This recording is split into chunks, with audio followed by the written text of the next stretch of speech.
എന്ന് നിന്റെ മൊയ്തീൻ എന്ന് പറഞ്ഞ സിനിമ ഞാൻ ജിത്തു ജോസഫിന്റെ മെമ്മറീസ് എന്ന് പറയുന്ന സിനിമയുടെ ഷൂട്ടിംഗ് സമയത്താണ് വിമല് അദ്ദേഹം ചെയ്ത ജലം കൊണ്ട് മുറിവേറ്റവൾ എന്ന് പറയുന്ന ഡോക്യുമെന്ററിയുടെ ഒരു DVD ആയിട്ട് എന്നെ കാണാൻ വരുന്നത്.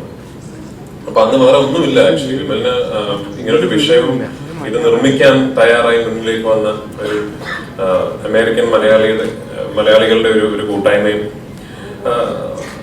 എന്നെ കാണിക്കാൻ ആ ഒരു ഡോക്യുമെന്ററി, പിന്നെ വിമൽ അതിനുവേണ്ടി ചെയ്ത ഒരുപാട് റിസർച്ച് മെറ്റീരിയൽസും ഉണ്ടായിരുന്നുള്ളൂ. അപ്പൊ വിമൽ ഡോക്യുമെന്ററി കാണിച്ചു കഴിഞ്ഞപ്പോൾ തന്നെ എനിക്ക് മനസ്സിലായത് വളരെ നല്ല സിനിമയാക്കാനുള്ളൊരു മെറ്റീരിയൽ ഇതിനകത്തുണ്ട് എന്ന് എനിക്ക് മനസ്സിലായി. ഞാൻ വിമലിനോട് പറഞ്ഞു, ഞാൻ ഈ സിനിമ എന്തായാലും ചെയ്യാം.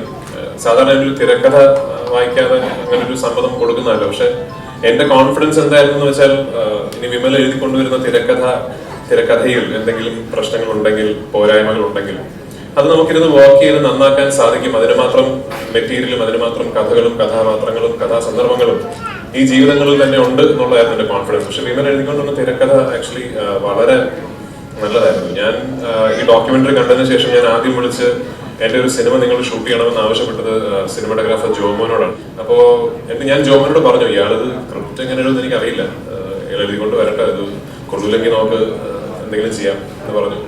ഞാൻ ആക്ച്വലി വിമലിൽ കൊണ്ടുവന്ന സ്ക്രിപ്റ്റ് 6 പുസ്തകങ്ങളായിരുന്നു.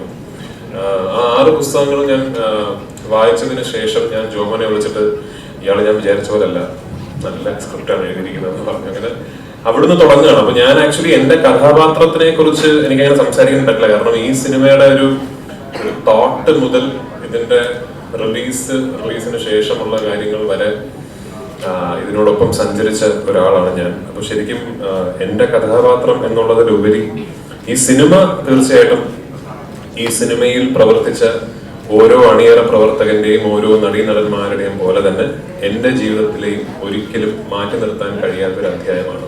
അപ്പോൾ അതിൽ ഒരു ഭാഗമാകാൻ സാധിച്ചതിൽ വലിയ സന്തോഷം. എന്റെ ഒരു ഫോൺ കോളിന്റെ അടിസ്ഥാനത്തിൽ എന്റെ അന്ന് RS വിമൽ ആരാണെന്നോ, സുരേഷ് രാജ് ആരാണെന്നോ, ബിനോയ് ശങ്കർ ആരാണെന്നോ, പിന്നീട് ഇതിലേക്ക് കടന്നു വന്ന രാജീവ് തോമസ് ആരാണെന്നോ അറിയാത്ത മലയാള സിനിമയിലെ പ്രഗത്ഭരായ ഒരുപിടി ടെക്നീഷ്യൻസും നടീനടന്മാരും എന്റെ ഒരു ഫോൺ കോളിന്റെ അടിസ്ഥാനത്തിൽ ഇതുപോലൊരു പുതുമുഖ സംവിധായകന്റെ സിനിമയ്ക്ക് വേണ്ടി ഇത്രയധികം സമയം കമ്മിറ്റ് ചെയ്യാൻ തയ്യാറായതിന് അവരോടൊക്കെ ഒരു നന്ദി എന്ന് പറഞ്ഞുള്ളൂ. ലോകത്ത് സൃഷ്ടിക്കപ്പെടുന്ന എല്ലാ നല്ല സിനിമകളും എന്നിലൂടെ വേണം പ്രേക്ഷകൻ കാണാനെന്നുള്ള ഒരു വാശിയോ അങ്ങനെ ഒരു അത്യാഗ്രഹമോ എനിക്കില്ല. എനിക്ക് പക്ഷെ ഒരു കാര്യം പറയാനുള്ളത്, ഈ സിനിമയുടെ ഒരു ആദ്യ തിരക്കഥാ രൂപീകരിക്കപ്പെട്ടപ്പോൾ എന്റെ സിനിമാ ജീവിതത്തിൽ എനിക്ക് തോന്നുന്നു ഞാൻ 92 93 സിനിമകൾ അഭിനയിച്ചു കഴിഞ്ഞു. ഇന്ന് വരെ ഞാൻ വേറെ ഒരു സിനിമയ്ക്കും ചെയ്യാത്തൊരു കാര്യം ഞാൻ ചെയ്തു.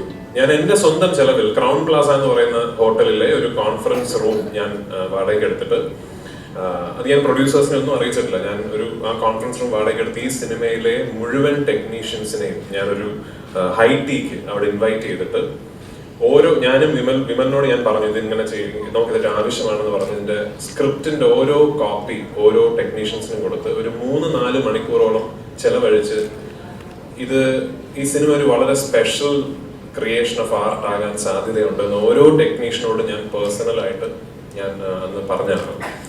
പിന്നീട് ഈ സിനിമയുടെ ഷൂട്ടിംഗ് തുടങ്ങി ഒരു പാതി വഴിയായി നിന്നപ്പോൾ ഇതിൽ എത്ര പേർ ഇങ്ങനൊരു ദിവസം ഉണ്ടാകും എന്ന് വിശ്വസിച്ചിരുന്നു എന്ന് ചോദിച്ചാൽ അതിന്റെ ഉത്തരം വളരെ രസകരമായിരിക്കും. അപ്പോ ഒരുപാട് വിമല പറഞ്ഞ പോലെ തടസ്സങ്ങളും ബുദ്ധിമുട്ടുകളും ഒക്കെ നേരിട്ട് അതിനെ മറികടന്ന് ഉണ്ടായതാണ് ഇങ്ങനെ ഒരു സായാഹ്നം. അത് എന്ന് നിന്റെ മൊയ്തീൻ ആ തരത്തിൽ വലിയൊരു സിനിമാ പാഠമാണ്. കാരണം സിനിമ എന്ന് പറയുന്ന വ്യവസായത്തെ ഒരു വ്യവസായം മാത്രമായിട്ടല്ല, അതിനപ്പുറത്തൊരു മാജിക് അതിനുണ്ട്. നമുക്ക് ആർക്കും കൺട്രോൾ ചെയ്യാൻ പറ്റാത്ത, നമുക്ക് ആർക്കും സൃഷ്ടിക്കാൻ സാധിക്കാത്ത, സിനിമയാൽ സൃഷ്ടിക്കപ്പെടുന്ന ഒരു മാജിക് ഈ മാധ്യമത്തിനുണ്ട് എന്നുള്ളതിന്റെ ഏറ്റവും വലിയ ഉദാഹരണമാണ് എന്ന് നിന്റെ മൊയ്തീൻ എന്ന് പറയുന്ന സിനിമ. എന്റെ പരാജയപ്പെട്ട ഒരു സിനിമയ്ക്ക് പുറകിൽ വരുന്ന സിനിമയാണ്. ഈ സിനിമ റിലീസ് ചെയ്യുന്ന സമയത്ത് ഈ സിനിമയെ കുറിച്ച് യാതൊരു മുൻകൂർ ഹൈപ്പോ ധാരണയോ ഒന്നുമില്ലാതെ കേരളത്തിലെ തിയേറ്ററുകളിലെത്തിയ സിനിമയാണ്. ഇതിന്റെ ഡിസ്ട്രിബ്യൂട്ടേഴ്സ് ആയ സെൻട്രൽ പിക്ചേഴ്സ് ആണ് ഇതിന്റെ റിലീസിന്റെ 2 ദിവസം മുമ്പ് ഈ സിനിമ കണ്ടിട്ട് എന്നെ വിളിച്ച് പറയുന്നത്, അയ്യോ ഇതൊരു വലിയ ഹിറ്റാവും, അജിയേട്ടൻ ഷാജിയേട്ടൻ കൂടെ ഉണ്ടോ, ഒരു വലിയ ഹിറ്റാവുമെന്ന് ഇതിന്റെ ഡിസ്ട്രിബ്യൂട്ടേഴ്സ് ആയ സെൻട്രൽ പിക്ചേഴ്സ് ആണ് ഈ സിനിമ കണ്ടിട്ട് ആദ്യം എന്നെ വിളിച്ച് പറയുന്നത്. അതുവരെ ഈ സിനിമയെ പറ്റി അങ്ങനെ ഒരു വലിയ ധാരണയൊന്നും ആർക്കും ഇല്ലായിരുന്നു. അപ്പോ ഞാനിന്ന് ഈ ഷീൽഡ് ഏറ്റുവാങ്ങിക്കുന്നത് ഈ സിനിമയിൽ പ്രവർത്തിച്ച ഓരോരുത്തർക്കും വേണ്ടി എന്നതുപോലെ തന്നെ എന്നെ കഴിഞ്ഞ 14 വർഷങ്ങൾക്കിടയിൽ എന്റെ ലൊക്കേഷനുകളിൽ കാണാൻ വന്ന്, കഥ പറയാൻ വന്ന്, എന്നെ കാണാൻ പറ്റാതെ തിരിച്ചു പോയ ഓരോ സിനിമാ സംവിധായകനും വേണ്ടിയാണ്. അപ്പൊ അതുകൂടെ പറയാൻ വേണ്ടിയാണ്.